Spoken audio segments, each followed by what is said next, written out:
să vedeți lângă mine colegele care au pregătit această sărbătoare, astfel încât să ne întâlnim și cu dumneavoastră și cu minunații dumneavoastră copii. Vreau să le mulțumesc și știu că sunteți în asentimentul meu, pentru că aceste fete sunt alături de copiii dumneavoastră în fiecare zi și cred că fiecare știți cât de mult înseamnă să ai un om bun alături de acești minunați copii.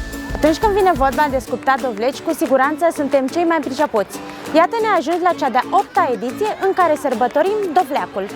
Este o activitate interactivă și creativă care a devenit tradiție la grădinița cu program prelungit Prietenii mei.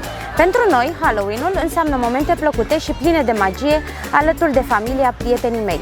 Haideți să descoperim împreună cum aduce magia acestei sărbători de toamnă în grădinița noastră. Bună! Cu cine stau eu de vorba acum?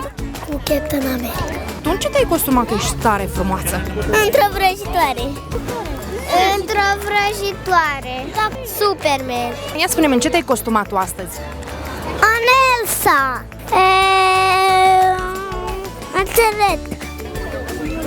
În dovleac. Ia spune-mi, în ce-ți transformi tu dovleacul în această după-amiază?